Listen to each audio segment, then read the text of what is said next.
আচ্ছা, এবার তাহলে আমরা দেখব যে ফেনলের মধ্যে যে বেনজিন রিংটা আছে সেই বেনজিন রিংয়ের কিছু ইম্পর্ট্যান্ট রিয়াকশান। যেমন এখানে 1 নম্বর যে রিয়াকশানটা, এগুলো হচ্ছে নেম রিয়াকশান, মানে বিশেষ কোনো রিনাউন্ড সায়েন্টিস্টের নামে। এটা হচ্ছে রাইমার টিম্যান রিয়াকশান। রাইমার টিম্যান রিয়াকশান এটা আমরা অনেক জায়গায় পড়ব, খুব একটা কমন এবং পপুলার রিয়াকশান। এখানে ফেনলকে একটা বিশেষ কন্ডিশনে রিয়াকশানটা করানো হচ্ছে, সেটা হচ্ছে কি, ফেনলের সঙ্গে অ্যাড করা হচ্ছে CHCl3। CHCl3 মানে যেটাকে আমরা বলি ক্লোরোফর্ম, তাই তো? আর এই ক্লোরোফর্মটা অ্যাড করা হচ্ছে কোন মিডিয়ামে? অ্যালকোহলীয়, হয় সোডিয়াম হাইড্রোক্সাইড নয় পটাশিয়াম হাইড্রোক্সাইড। এর ফলে প্রোডাক্টটা কি তৈরি হচ্ছে দেখো।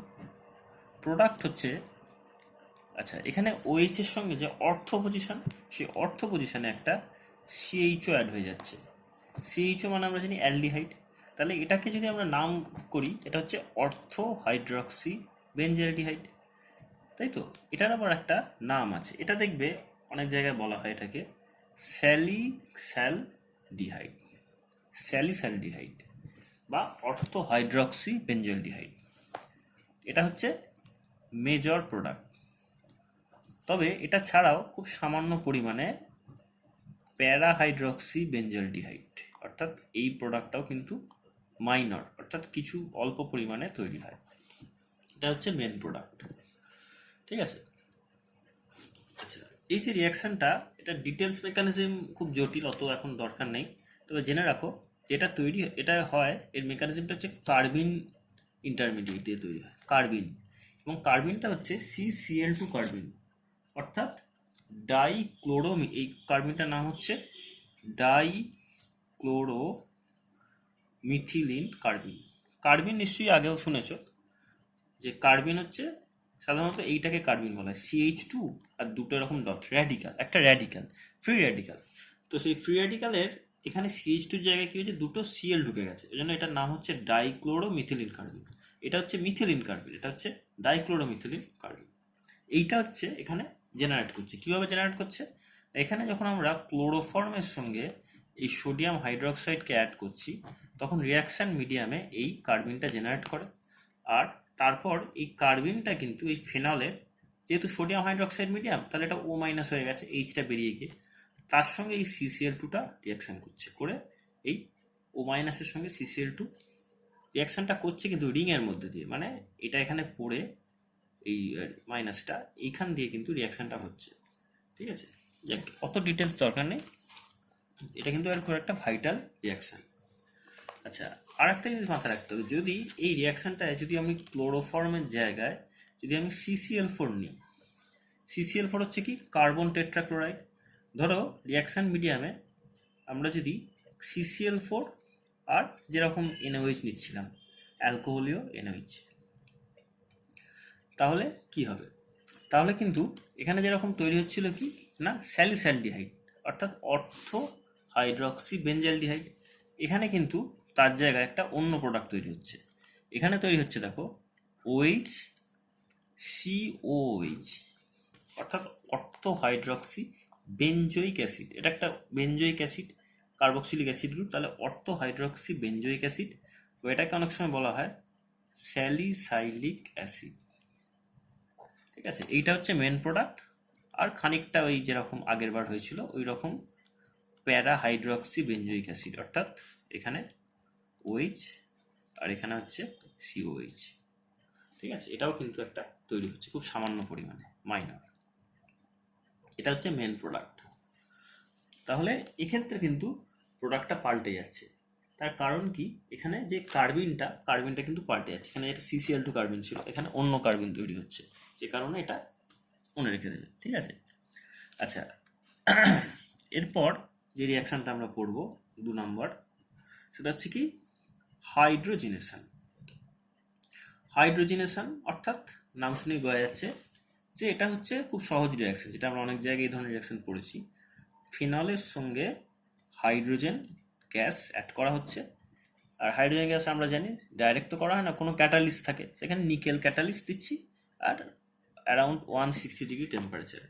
তাহলে কি হবে, এই নিকেল ক্যাটালিস্টের প্রেজেন্সে এই পুরো রিংয়ের সমস্ত যে ডবল বন্ড আছে, সমস্ত ডবল বন্ডগুলো কিন্তু রিডাকশান হয়ে গিয়ে সব সিঙ্গেল বন্ড তৈরি করে দিচ্ছে।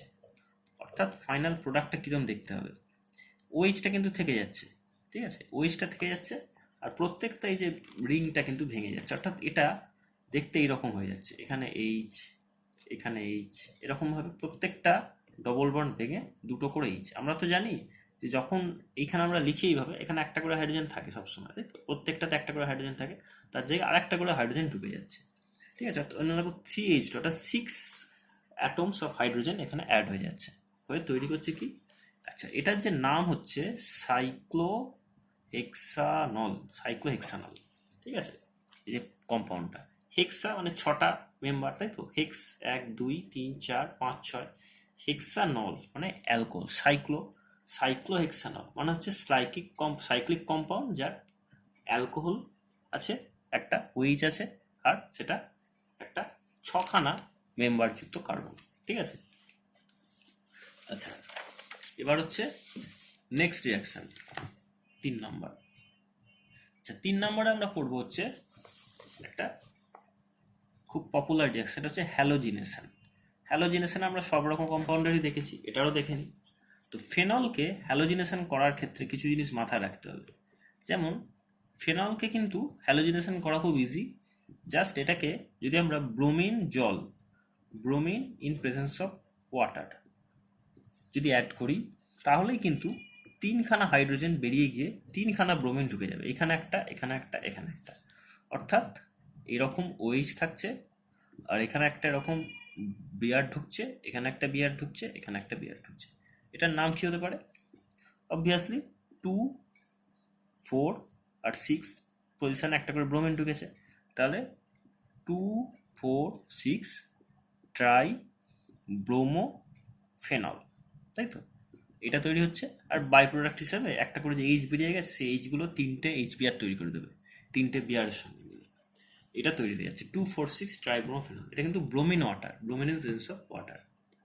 আর এই রিয়াকশনটা কিন্তু অনেক সময় দেখবে দেওয়া হয়, যেখানে যদি আমি ফেনল না নিয়ে ক্রেসল নিই, ক্রেসলটা কিন্তু জেসে ক্রেসল না, মেটা পজিশনে ক্রেসল নিতে হবে, কারণ মেটা পজিশনে তো ব্রোমিন ঢোকে না, তাই তো।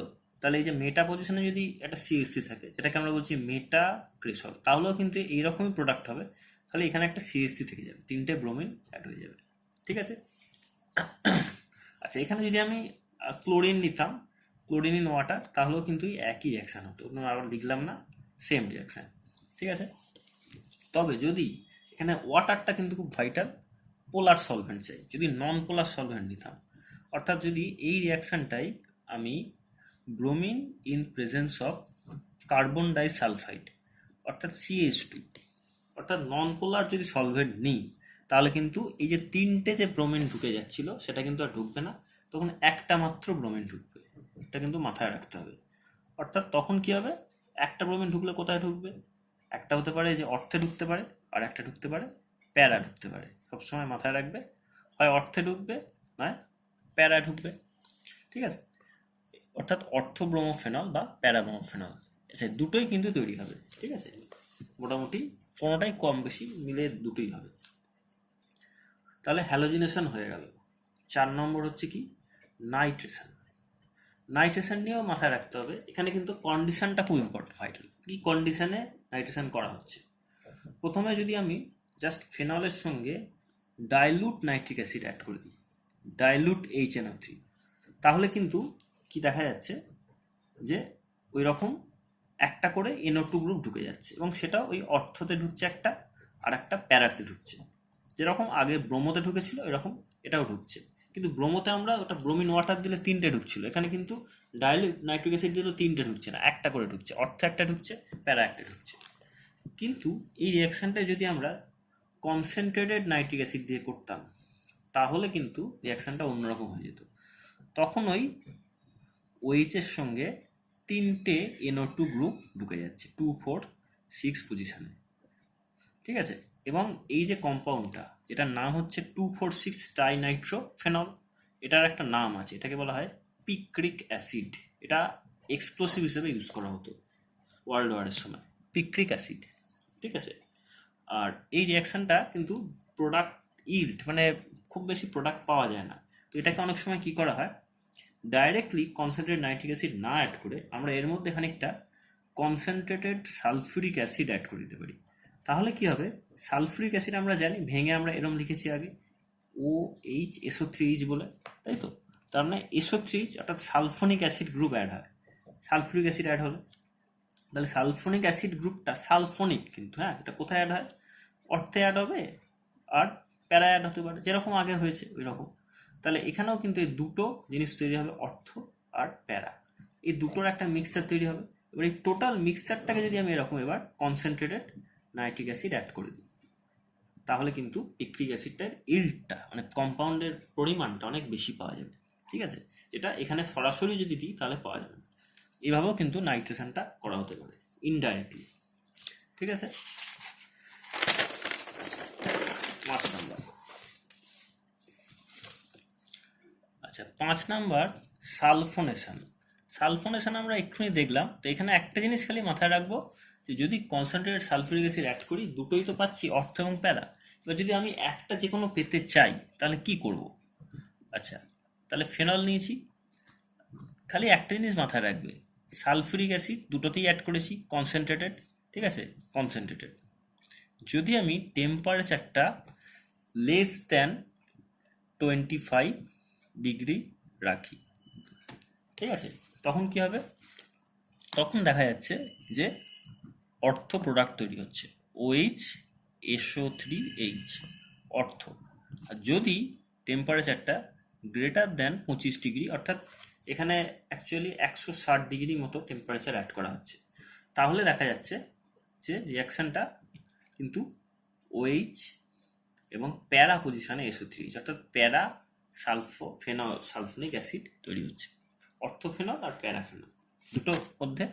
25 ডিগ্রির নিচে করলে পুরোটাই অর্থ হবে, আর 25-এর ওপর করলে কিন্তু দুটোর মিক্সচার হতে শুরু করবে, হ্যাঁ। আর যদি আমরা 160-এর ওপর চলে যাই তখনই কিন্তু শুধু প্যারাটা পাবো, ঠিক আছে। 5 নম্বর হলো। এবার হচ্ছে 6 নম্বর। আচ্ছা এখানে আর একটা রিয়াকশান আছে, কাপলিং রিয়াকশান। কাপলিং, ডায়াজো আমরা অনেকদিন ধরে করছিলাম না, সেই ডায়াজো কম্পাউন্ড মনে আছে, ডায়াজোনিয়াম ক্লোরাইডের সংকেত, হ্যাঁ, এই যে N2Cl বলা হয়, বা এটাকে ছোট করে এভাবে লিখতে পারি N2Cl, ঠিক আছে। এই N2Cl এর সঙ্গে যদি আমি ফেনল রিয়াকশান করাই, আচ্ছা রিয়াকশানটা ডাইরেক্টলি ফেনল না করে, ফেনলকে প্রথমে কি করা হয়, ফেনলের সঙ্গে সোডিয়াম হাইড্রোক্সাইড অ্যাড করলে আমরা জানি অটোমেটিক্যালি ওটা ONA তৈরি হয়ে যাবে, তাই তো। তাহলে এই দুটোর মধ্যে যদি রিয়াকশন করা হয় কি প্রোডাক্ট তৈরি হবে, আচ্ছা এটা লেখার সুবিধার জন্য আমি এইভাবে লিখছি, কারণ এখানে একটা কাপলিং মানে একটা কাপল তৈরি হবে, মানে দুটোর মধ্যে জুড়ে যাবে আর কি। সেই জুড়ে যাওয়ার কম্পাউন্ডটা দেখতে কিরম হবে সেটা লেখার সুবিধার জন্য এইভাবে লিখছি। এই ধরো এটা হচ্ছে N2Cl, মানে ডায়াজো কম্পাউন্ড, বেনজিন ডায়াজোনিয়াম ক্লোরাইড, তাই তো, আগের দিন দেখছিলাম ডায়াজোনিয়াম। তাহলে এই বেনজিন ডায়াজোনিয়াম ক্লোরাইড আর এটা হচ্ছে ফেনক্সাইড, অর্থাৎ সোডিয়াম ফেনেট, এই সোডিয়াম ফেনেট আর ডায়াজোনিয়াম ক্লোরাইড, এদের দুজন যখন জুড়ে যাবে তখন প্রোডাক্টটা কি হবে, এই যে এই দুটো অংশ পরস্পর জুড়ে যাচ্ছে, এটার সঙ্গে এটা অ্যাড হয়ে যাচ্ছে, অর্থাৎ ফাইনাল প্রোডাক্টটা পাচ্ছি কি এরকম N ডবল বন্ড N, এখানে আবার একটা বেনজিন রিং, আবার এখানে যেহেতু এটা ON থেকে আবার OH হয়ে যাবে, ডায়াজো যখন হবে তখন কিন্তু কম্পাউন্ড আবার OH ফিরে পাবো, ঠিক আছে। আর এটাকে আমরা বলি অ্যাজো ডাই, এটা কিন্তু ইয়েলো কালার হচ্ছে, এই পার্টিকুলার রিয়াকশানে ইয়েলো হয়, এক একটা রিয়াকশান এক রকম হয়। আর রিয়াকশানটা অবভিয়াসলি আমরা জানি কোল্ড কন্ডিশনে করতে হবে, কোল্ড অ্যালকালাইন কন্ডিশন, কারণ আমরা আগের দিন দেখেছি যে ডায়াজো কম্পাউন্ড যদি 0 ডিগ্রির কাছাকাছি না করি তাহলে ডায়াজো ভেঙে যাবে, ভেঙে N2 গ্যাস বেরিয়ে যায়, তাই তো। আচ্ছা এখানে কিন্তু রিয়াকশানটা করার সময় ফেনলের মধ্যে এই বেনজিন ডায়াজোনিয়াম ক্লোরাইড অ্যাড করলে ইয়েলো রঙের অ্যাজো ডাই তৈরি হয়ে যাচ্ছে, ঠিক আছে। আচ্ছা এবার 7 নম্বর হচ্ছে ফ্রিডেল-ক্রাফট রিয়াকশান। ফ্রিডেল-ক্রাফটের নাম হয়তো আগেও পড়েছো। ফ্রিডেল-ক্রাফট রিয়াকশান কি করা হয়, এই রিয়াকশানের একটা রিয়েজেন্ট হচ্ছে কি অ্যানহাইড্রাস AlCl3, মনে পড়ছে, অ্যানহাইড্রাস AlCl3 আর CH অ্যালকিল হ্যালাইড CH3Cl আর অ্যাসাইল হ্যালাইড CH3COCl, এই দুটোর মধ্যে একটা আর অ্যানহাইড্রাস অ্যালুমিনিয়াম ক্লোরাইড এখানে একটা লুইস অ্যাসিড হিসেবে মানে রিয়েজেন্ট একটা ক্যাটালিস্ট হিসেবে এখানে ইউজ করা হচ্ছে। এইখানেও কিন্তু যেরকম অ্যালকিলেশন হয় ফ্রিডেল ক্রাফট, সেরকম অ্যালকিলেশন হবে OH এর সঙ্গে।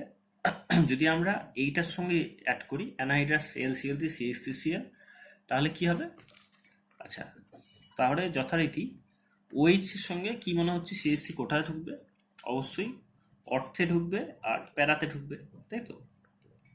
অর্থ আর প্যারা, অর্থ ক্রেশন আর প্যারা ক্রেশন। আর যদি এখানে আমরা CH3COCl নিতাম তাহলে কি হবে? এখানে OH যেরকম আছে থাকবে, তার সঙ্গে COCH3, এখানে যেমন CH3 অ্যাড হচ্ছিল এখানে COCH3 অ্যাড হবে, OH আর COCH3। বোঝা যাচ্ছে তো? সেই ফ্রিডেল ক্রাফট রিয়াকশন, ঠিক আছে? অ্যালকিল হ্যালাইড অ্যাড হচ্ছে AlCl3 মিডিয়ামে, তাহলে OH একটা করে অর্থতে একটা প্যারাতে করে ঢুকছে, ফ্রিডেল ক্রাফট। আচ্ছা, এটা হলো কত নম্বর? 7 নম্বর। এখানে অনেকগুলোই রিয়াকশান আছে। এবার হচ্ছে 8 নম্বর। 8 নম্বর হচ্ছে কোলবে। এটাও একটা নেম রিয়াকশান, কোলবে রিয়াকশান। এই কোলবে কিন্তু ওই আগের কোলবের সঙ্গে আলাদা একটু। এখানে কি করা হচ্ছে দেখো, ফেনল নেব, ফেনলের সঙ্গে অ্যাড করতে হবে কি সোডিয়াম হাইড্রক্সাইড প্রথমে, অর্থাৎ সোডিয়াম হাইড্রক্সাইড অ্যাড করলে প্রথমে এটা তৈরি হয়ে যাবে কি আমরা জানি ONA।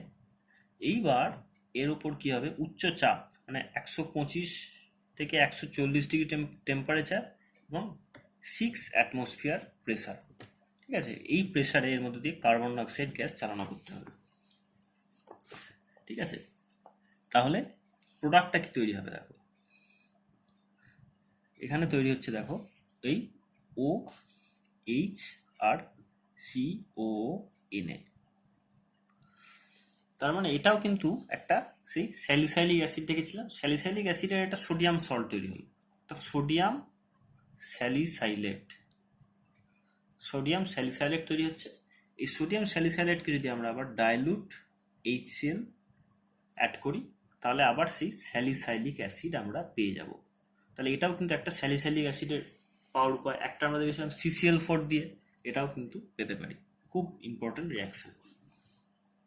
আচ্ছা, এই যে রিয়াকশানটাকে কিন্তু একটা পার্টিকুলার রিয়াকশানের ক্ষেত্রে স্যালিসাইলিক অ্যাসিড থেকে আর একটা প্রোডাক্ট হয় যেটাকে আমরা বলি অ্যাসপিরিন। অ্যাসপিরিন হচ্ছে একটা জানি আমরা তাই মাথা ধরার ওষুধ টাইপের, মানে একটা পার্টিকুলার মেডিসিন আর কি। সেই মেডিসিনটা তৈরি করার জন্য এই যে স্যালিসাইলিক অ্যাসিড যেটা দেখছি, এই স্যালিসাইলিক অ্যাসিডের সঙ্গে অ্যাসিটিক অ্যানাহাইড্রাইড CH3CO2O আর সালফিউরিক অ্যাসিড দিয়ে, গাঢ় সালফিউরিক অ্যাসিড কিন্তু দিয়ে 60 ডিগ্রি টেম্পারেচার যদি হিট করি তাহলে পাই আমরা অ্যাসপিরিন। অনেক সময় আসে যে ফেনল টু অ্যাসপিরিন কীভাবে পাবো। আচ্ছা, অ্যাসপিরিনের কম্পাউন্ডটা আসলে কী জিনিস? কিছুই নয়, এই যে অ্যাসিটিক অ্যানহাইড্রাইড আমরা আগেই দেখেছি যে অ্যাসিটিক অ্যানহাইড্রাইড হচ্ছে কি এই যে CH3COCH3, অর্থাৎ এই যে অ্যাসেটাইল গ্রুপটা অ্যাড হয় মানে এস্টারিফিকেশন, এটাও তাই। এখানে জাস্ট কি হবে এই OH এর জায়গায় একটা এরকম এই যে OH এর হাইড্রোজেনের জায়গায় এই একটা অ্যাসিটাইল গ্রুপ ঢুকে যাবে। মানে জিনিসটা কিরম দেখতে হবে দেখো, এখানে একটা OCOCH3 হবে আর COH, এইটা হচ্ছে অ্যাসপিরিন। অর্থাৎ অ্যাসপিরিন পাওয়া যাচ্ছে এই কম্পাউন্ড থেকে। তার মানে ফেনল থেকে কোলবে দিয়ে আমরা ফার্স্টে পেতে পারি স্যালিসাইলিক অ্যাসিড, সেখান থেকে আমরা অ্যাসপিরিন পেতে পারি। আচ্ছা, 8 নম্বর হলো। আচ্ছা, 9 নম্বর, এটাও একটা নেম রিয়াকশন, এটা হচ্ছে গটারম্যান রিয়াকশন। গটারম্যান রিয়াকশন এটা জাস্ট কি কি লাগে সেটা মাথায় রাখতে হবে। এই নিয়ে আমি পরে আবার ডিটেলসে আলোচনা করব এই রিয়াকশানগুলো নিয়ে। এখানে দেখে রাখো, ফেনল নিতে তো হবেই, ফেনলের সঙ্গে কী কী নেবো দেখো, HCN হাইড্রোসায়ানিক, কিন্তু হাইড্রোক্লোরিক অ্যাসিড যেমন তেমনি হাইড্রোসায়ানিক অ্যাসিড আর হাইড্রোক্লোরিক অ্যাসিড দুটোই লাগবে। আর লাগবে হচ্ছে AlCl3। এখানে একটা কম্পাউন্ড তৈরি হয়, কম্পাউন্ডটা হচ্ছে, আর AlCl3 মানে এখানে অ্যানহাইড্রাস, অবশ্যই মনে রাখতে হবে AlCl3 সবসময় অ্যানহাইড্রাস ইউজ করা হয়। এখানে একটা কম্পাউন্ড তৈরি হয় যেটা হচ্ছে একটা মিডল প্রোডাক্ট আর কি, যেটা হচ্ছে CH ডবল বন্ড NH। এটাকে যদি আমি H2O দিয়ে হিট করি তাহলে আমরা পেয়ে যাচ্ছি সেই আগে যেরকম পাচ্ছিলাম স্যালিসালডিহাইড, মনে আছে আমরা রাইমার্টিমানে যেরকম পাচ্ছিলাম, এটাও কিন্তু একটা ওই রকম রাইমার্টিমানেরই মতো অর্থো হাইড্রক্সি বেনজেলডিহাইড তৈরির একটা উপায়, এই গ্যাটারম্যান রিয়াকশনটা। ঠিক আছে, এটাও কিন্তু অনেক সময় কাজে লাগে। আচ্ছা, এরপর 10 নম্বর হচ্ছে ফেনলের অক্সিডেশন। ফেনলের সঙ্গে যদি অক্সিডাইজ করা হচ্ছে in presence of chromyl chloride. Chromyl chloride একটা কম্পাউন্ড যেটা হচ্ছে CrO2Cl2। এই ক্রোমিন ক্লোরাইড কি করছে, ফেনলটাকে অক্সিডাইজ করে বেঞ্জিন রিংটাকে ভেঙে দিচ্ছে, ভেঙে এইরকম একটা প্রোডাক্ট তৈরি হচ্ছে। এটা হচ্ছে দেখো বেঞ্জিন রিং ভেঙে গিয়ে ডবল বন্ডগুলো আলাদা আলাদা চলে এসছে, দুপাশে দুটো ডবল বন্ডও আছে। এটার নাম হচ্ছে প্যারা বেঞ্জো কুইনন। প্যারা বেঞ্জো কুইনন ইয়েলো একটা রঙের প্রোডাক্ট তৈরি হয়ে যাচ্ছে, অর্থাৎ ফেনলের অক্সিডেশন হচ্ছে। ঠিক আছে, আর একটা কম্পাউন্ড হলেই মোটামুটি শেষ হয়ে যাবে। 11 নম্বর, 11 হচ্ছে কি না 12 হচ্ছে, 11 নম্বর। এটাও একটা নেম রিয়াকশন, এটার নাম হচ্ছে লেডারাল ম্যানাস রিয়াকশন।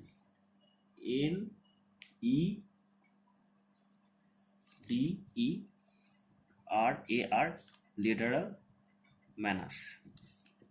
লেটারাল ম্যানাস রিয়াকশনটা কি, এগুলো ডিটেলস আবার আমি পরে আলোচনা করব। এটা হচ্ছে একটা পলিমার তৈরির উপায় ফেনল থেকে। এখানে কি করা হয়, ফেনলের সঙ্গে প্রথমে ফর্মালডিহাইড অর্থাৎ HCHO, ফর্মালডিহাইড এবং অ্যাসিডিক কন্ডিশনে অর্থাৎ H+ মিডিয়ামে রিয়াকশন করানো হচ্ছে। তাহলে ফার্স্টে যেটা তৈরি হয় সেটা হচ্ছে কি, ফেনল গ্রুপের সঙ্গে একটা CH2H অর্থাৎ CHO গ্রুপটা পুরো অ্যাড হয়ে গিয়ে প্রোটনেশনে CH2H তৈরি করে দিচ্ছে, অর্থাৎ অর্থো হাইড্রক্সি মিথাইল ফেনল। ঠিক আছে, এটা তৈরি হচ্ছে। এবার নেক্সট স্টেপে কি হচ্ছে, এটা এই রিয়াকশনটা এখানে স্টপ করা হয় না, এটা আবার এই ফেনলের সঙ্গে রিয়াকশন করতে থাকে, করে একটা পলিমার তৈরি করে দিচ্ছে। এই পলিমারটা দেখতে অনেকটা এইরকম হয়। ধরো এখানে একটা OH আছে, এই OH এর সঙ্গে এরকম CH2 দিয়ে অ্যাড হয়ে হয়ে একটা পলিমার তৈরি হচ্ছে। এদিকে একটা CH2, এদিকে একটা CH2, আবার এই CH2-র সঙ্গে আবার একটা ফেনল বেঞ্জিন রিং অ্যাড হয়ে যাচ্ছে, সেদিকে একটা CH2 হয়ে যাচ্ছে, এদিকে আবার একটা OH, এদিকে আবার CH2, এইভাবে একটা পলিমার তৈরি হচ্ছে। এই যে পলিমারটা, এটা স্ট্রাকচার অতটা ডিটেলসে না জানলেও চলবে, তো এরকম দেখতে হয়। এটার নাম হচ্ছে কি, এটার নাম আমরা অনেকে জানি, এটা হচ্ছে ব্যাকেলাইট বা বেকেলাইট। বেকেলাইট, ঠিক আছে, ইলেকট্রিসিটির অনেক জিনিস তৈরি করতে লাগে, তো এই বেকেলাইটটা কিন্তু এইভাবে তৈরি করা হয় ফেনল থেকে। বেকেলাইট এটা হচ্ছে ফেনল ফর্মালডিহাইডের পলিমার, এই বেকেলাইট। ঠিক আছে, তাহলে হয়ে গেল মোটামুটি।